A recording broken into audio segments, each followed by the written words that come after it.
Dusk at Kingsford Smith Aerodrome in Sydney, and a sleek Qantas Constellation brings 10 of the world's greatest golfers direct from the Canada Cup in Tokyo to play in the 12th Ampol Tournament. Peter Thomson and Bruce Crampton of Australia, Gary Player and Harold Henning of South Africa, Dave Thomas of Wales, John Panton and Eric Brown of Scotland, Peter Allis of England, and Ernie Southerden and Jack Kelly of New Zealand. Top players for Australia's top golf flag.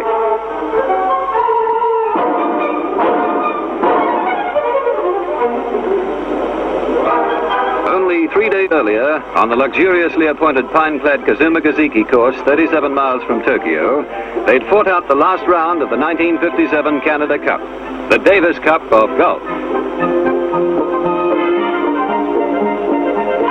Under par in height, but not in smiles, the Japanese girl caddies were something new for Peter Thomson, Harold Henning and Gary Player as they made their way to the first tee on opening day.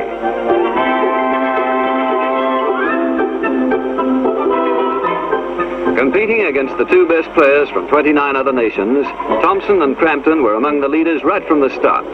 The coveted Canada Cup and the World's Individual Championship trophy formed the background as Crampton opened with a classic drive.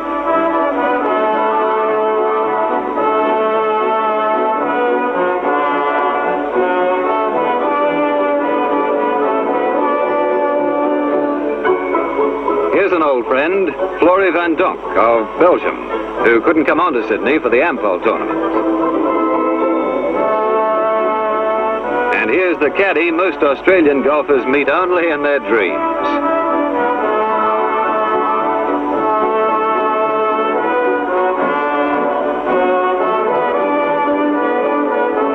Torakichi Nakamura, 42 years old and only 60 inches tall, was the sensation of the tournament. He won the individual trophy and with partner Koichi Ono won the Canada Cup for Japan.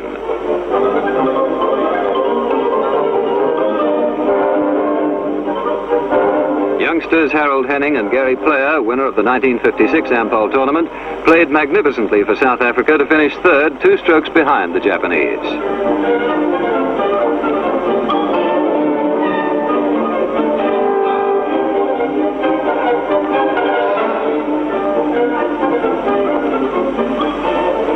With 3 rounds under par, Player finished joint equal second in the World's Individual Championship with Dave Thomas and fabulous American Sammy Snead.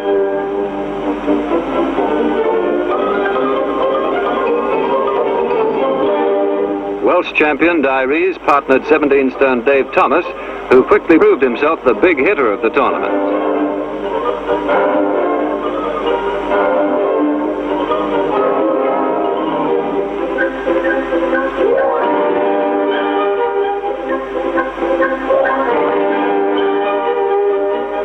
This magnificent putt helped Bruce Crampton to a final round of 3 under par.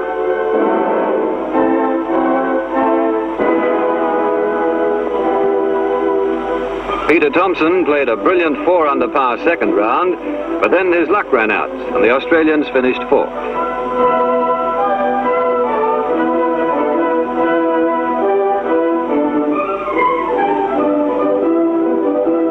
Easy-going American Jimmy DeMeritt shows just how easy it is for Jimmy DeMeritt to blast out of a bunker. And just how easy it is for Jimmy DeMeritt to miss what looks like a sitter.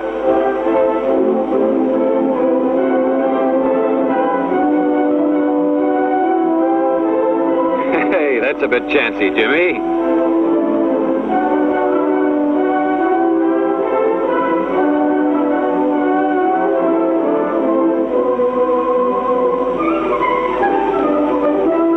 Ono tries a really long one. He grazes the cup, then invokes the forgiveness of Buddha for the waywardness of the ball. Nakamura again. The champion of the world finished a fantastic 7 strokes ahead of Player, Thomas and Snead.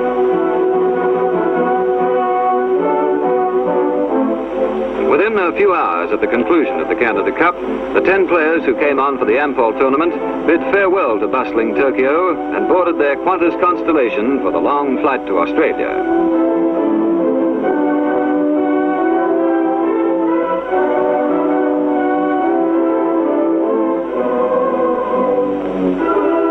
As they climbed above the clouds, they left behind fabled Mount Fujiyama, heading south over the China Sea for Sydney, the Australian Golf Club at Kensington, and the £3,000 Ampol Tournament of 1957.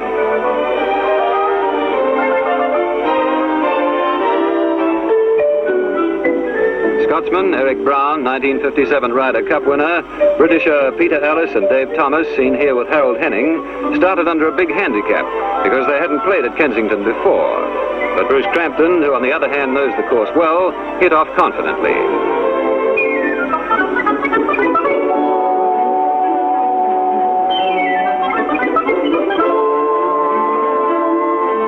Heavyweight Dave Thomas was just as confident despite his strange surroundings.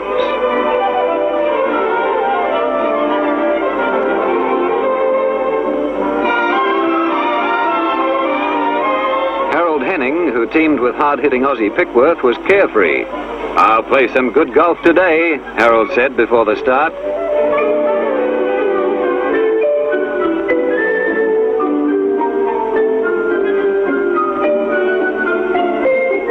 Peter Thomson was tense and determined. Gary Player was perplexed. In the first hour of the tournament, an old dislocation of the neck began to trouble him. He was 6 over at the 9th, and so was Eric Cremin.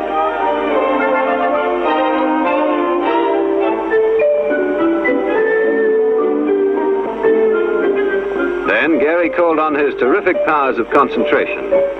Among the 91 players was Norm Berwick, who put this one exactly where it belonged.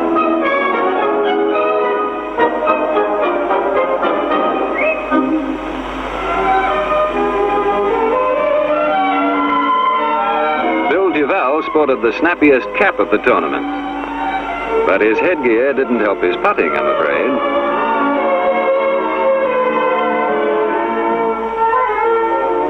Bill Holder, who teamed with Dave Thomas on the first day, got this iron shot just clear of the bunker.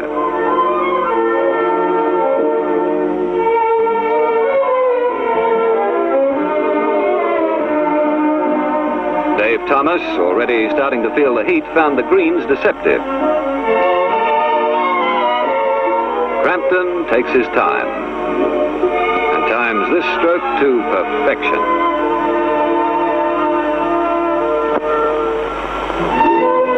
Despite his aching neck, Player fought back into the game with an eagle 3 at the 15th.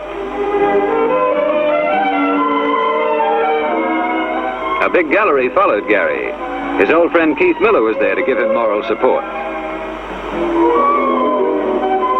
Thompson's first day game was inconsistent. At the 17th, he was fighting for strokes. He went to the 18th, 3 over par. But he turned on a fighting game for his gallery and finished the day with a birdie.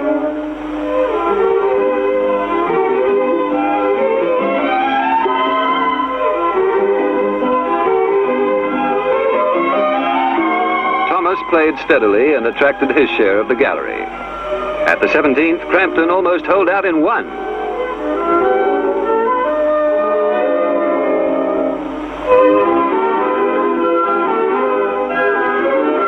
But for Gary Player, the 17th meant plenty of trouble. He mishit out of a bunker and had to try again. Now for the putt of the day. From 30 feet back, Eric Cremin sends this one headed right for the cup. Lunk.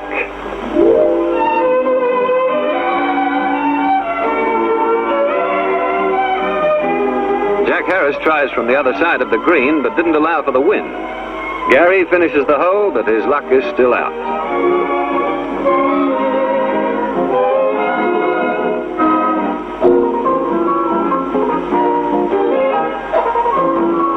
Player, 3 over at the 17th, picked up a stroke at the 18th, to the delight of his young wife Vivienne, who watched with noted Australian author Frank Clunes.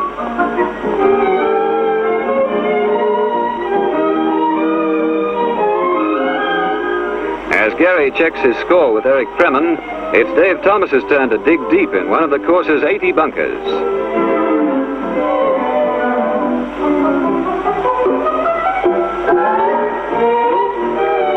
Crampton is in the rough approaching the 18th, but chips out nicely as Gary and Vivienne hurry away to visit a chiropractor.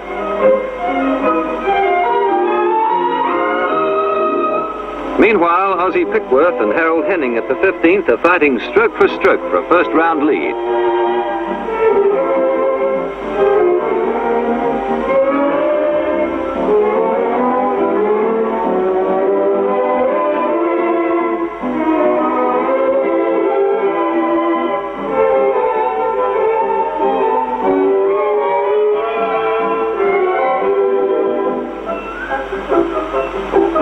They hit up for the 16th, and it's Harold's turn to be bunkered. Notice him lift the ball and replace it. The tournament committee permitted this because soft, fresh sand was placed in some bunkers. Here's another one for Ossie.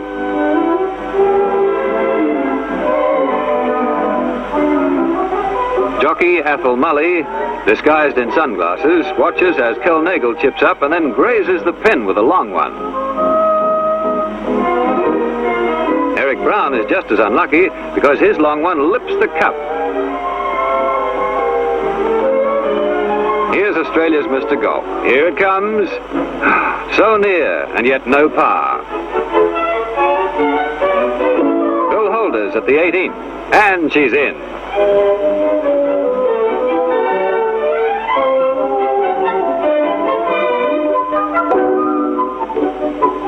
Thomas sinks a short one for a par 72, which puts him in joint 4th position at the end of the first round.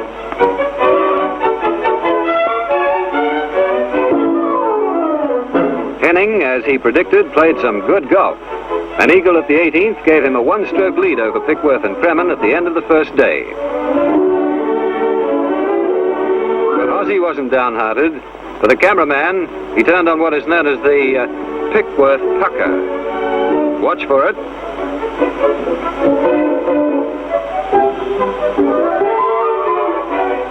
Henning took his grand start with the easy grace of a splendid sportsman. It was a fine opening to a great golf contest. At the end of the first day, only 2 strokes separated the first 7 players.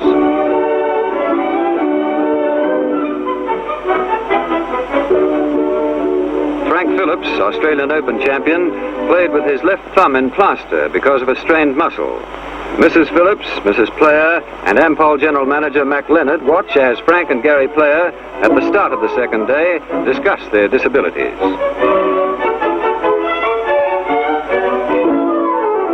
For the second day, Dave Thomas put on his lucky red shirt, little knowing he was destined to shoot the greatest round ever recorded at the Australian Club.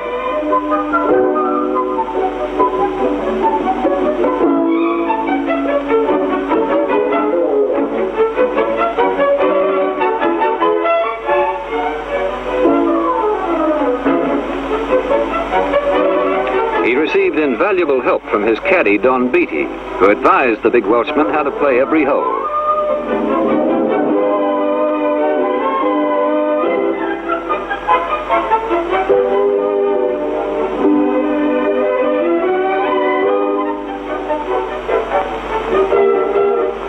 But for this unlucky miss, with a 4-footer just a shade off the line, Thomas would have been 3 under par at the second.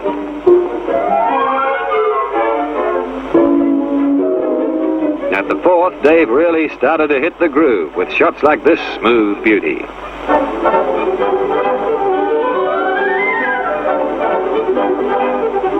The second day was Gary Player's 22nd birthday, but luck wasn't with him. And it wasn't exactly with Bruce Crampton either, although Bruce, like Thomas, made a promising start.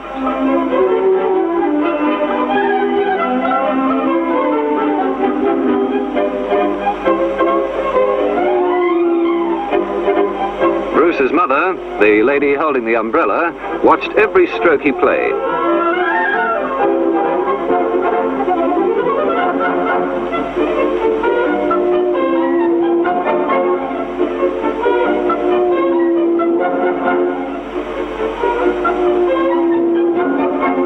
At the 4th, Bruce lobbed onto the apron of the green.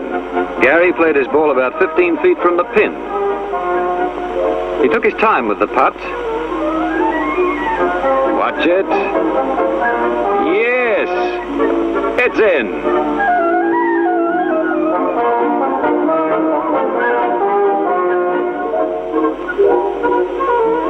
Eric Cremin hits up to the 5th and puts the ball in line with the flag.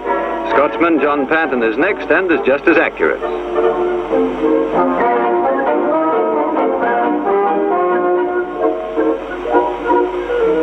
At the 9th, Crampton was 3 under and player 1 under. At the 15th, Thomas took time out to wipe his brow.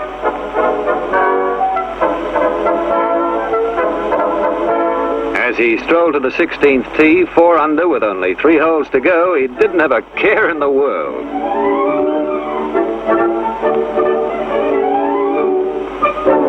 Player tries a long one at the 10th.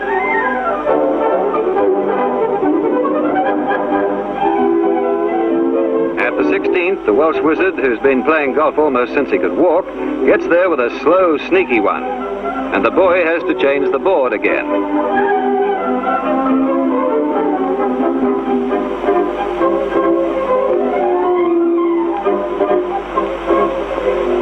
He's at the 17th now, and it's there, yes, all the way. 6 under and 1 hole to play.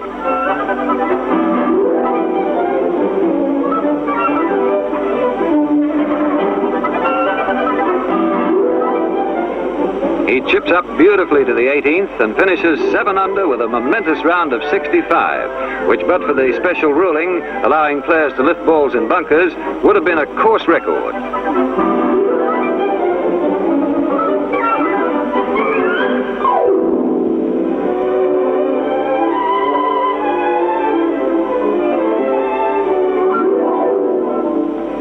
While the second round was Dave Thomas's triumph, Gary Player fought back doggedly to come in 2 under and share 7th position with Crampton and Len Woodward.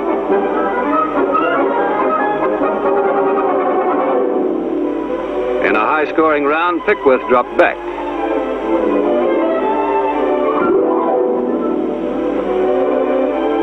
Here's a magnificent putt by Harold Henning. He played the same relaxed game as on the first day, but finished 3 strokes behind Thomas.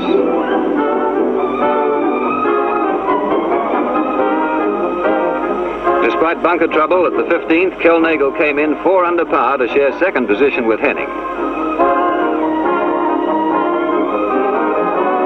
After a shower, Thomas and John Panton got out their movie cameras to film Peter Thomson's approach to the 18th. This was one of Peter's best strokes of the round, but it wasn't his day, and he finished in 8th place on 146.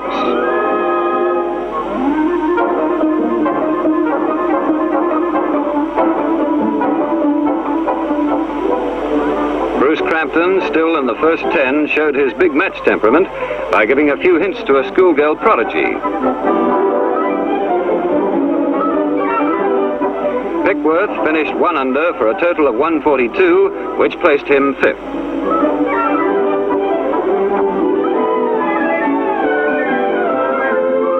After shooting a 68, Nagle played another brilliant round, this time with a dozen oysters. Australian Club Secretary Dick Bolter and Ampol executive and TV personality Ted Harris waited for their old friend Norman von Nida to check in with Peter Allis of England.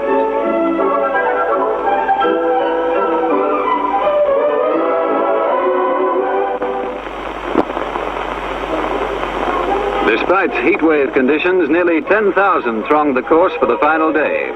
As course curator George Edwards briefs a big group of rope men on how to control the galleries, Dave Thomas got in some relaxed putting practice. Unfortunately, as the day went on, he didn't play as accurately as this.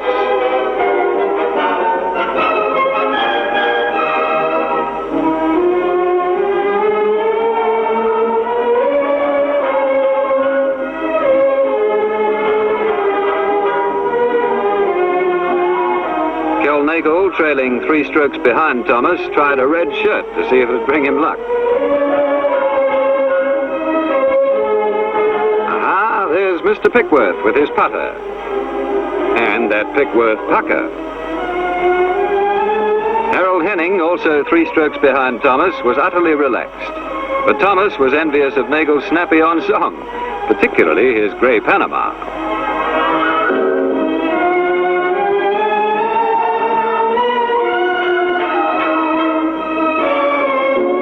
For Gary Player, the pressure was on from the start of the third round. He was bracketed with Chris Porter and Peter Thomson, who played with a new set of clubs and made good use of them. Like this.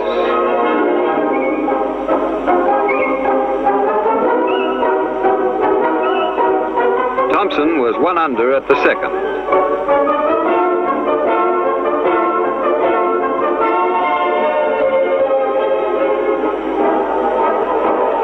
Player, seen here at the fourth, didn't start as well as Thomson, whose form early in the round was devastating.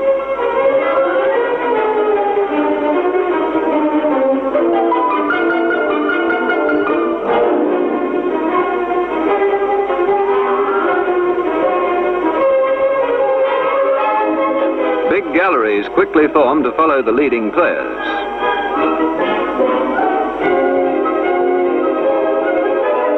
Les Wilson was in early bunker trouble. Nagle's red shirt didn't bring him luck, but he made a nice job of this hit up to the flag at the fifth. The spectators were hot, and so was Les Wilson.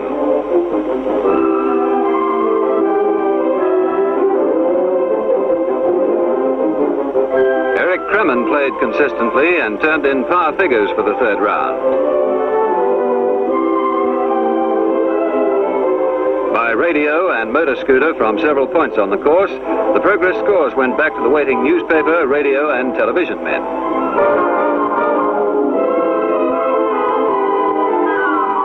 At the 15th, Thomson and Player both tried to hole out from the edge of the green.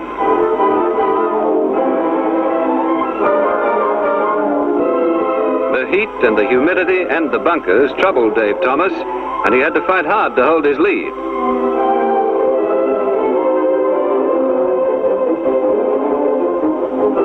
Player was turning in a demoralizing round. He and Thomson were 5 under at the 16th. For Bruce Crampton, the third round was his worst of the tourney. He made no secret of it. Kel Nagle, also losing strokes, paused for a drink at the 9th and obviously enjoyed it. It was 98 in the shade, so Bruce Crampton got in the shade. So did this young lady. And hey, surely this is one over par. Player and Thomson, with a course record within their grasp, were too intent on their game to notice the heat.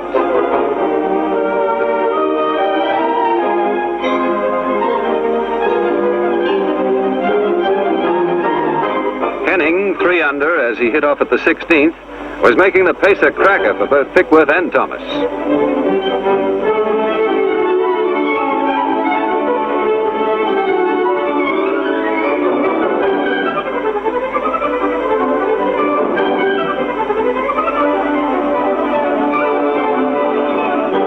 This nice putt at the 17th helped Les Wilson come in 2 under par. And this one enabled Thomas to hold a 1-stroke lead over Henning in the third round.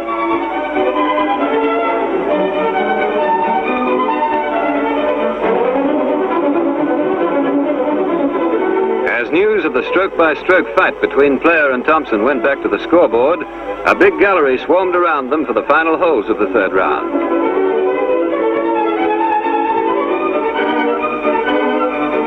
At the 17th, the cameraman and radio men too recorded a score almost unique in big golf.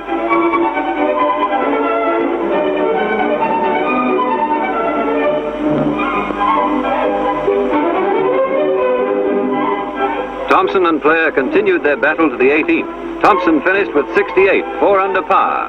But the true triumph of the round belonged to Player, who finished with 66, which put him only 2 strokes behind Thomas and well in the running for the top money.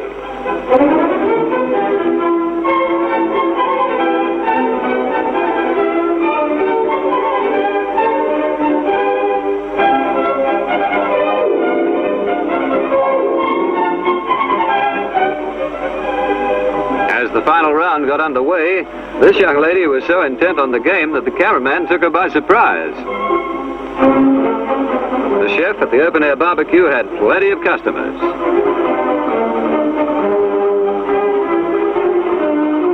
There were other attractions besides the golf and other ways of keeping cool. But in the heat, the game went on, and the main gallery stayed with Player, Thomson, and Porter.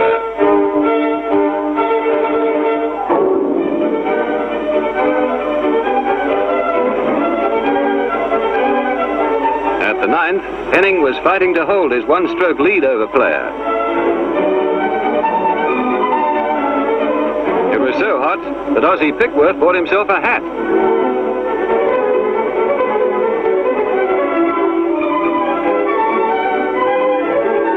The heat affected Dave Thomas's concentration, and it didn't help Ossie's putting.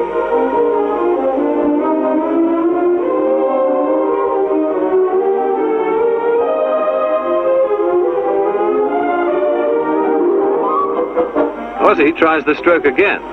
This time it's just too easy. Former Davis Cup player Adrian Quist is sympathetic.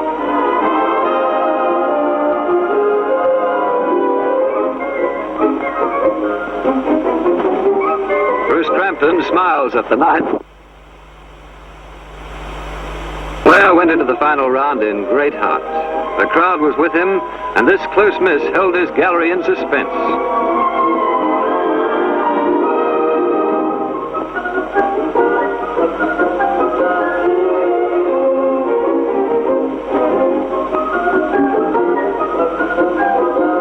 The strain shows on the faces of Player and Thomson. And the television camera captures the whole dramatic scene.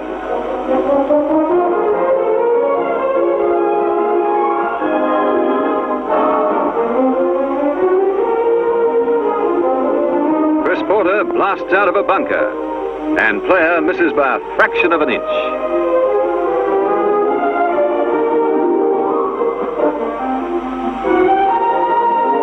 Thomson is tired, but philosophical.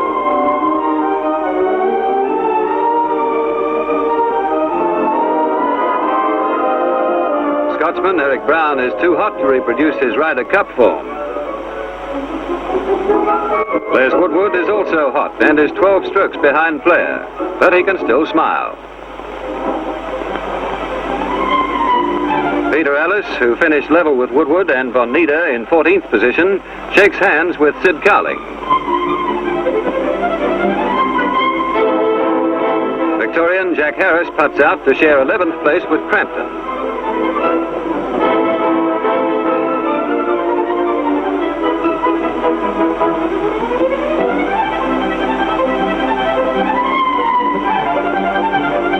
Les Wilson got up to finish joint 4th with Peter Thomson, while Kel Nagle shared 7th place with Jack Sullivan of Melbourne.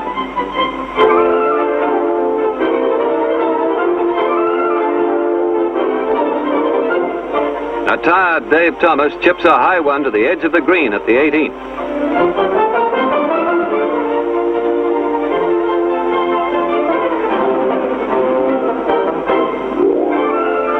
His long putt is too wide, and Ossie Pickworth's is too short. Henning goes in to finish 3rd, 1 stroke behind Thomas.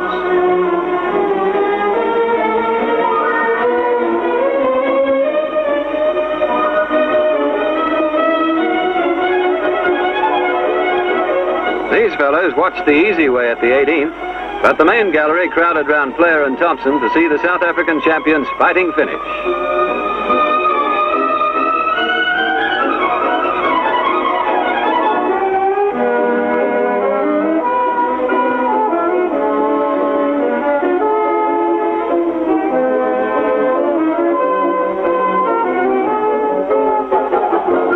There it goes, and Player wins his 2nd successive Ampol Tournament. Another stepping stone in the achievement of his ambition to become the champion of the world. Later, he won the Australian professional title.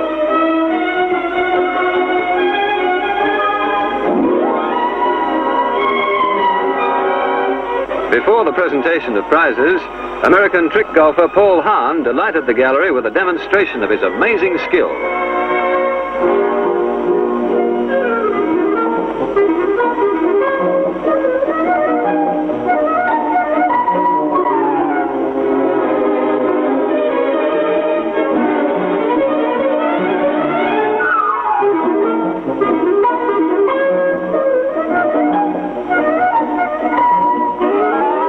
Then came Gary Player's moment of glory, as Mac Leonard escorted him and Mrs. Player to the prize-giving ceremony, where Ampol's managing director, Mr. W.G. Walkley, congratulated him on his fighting victory.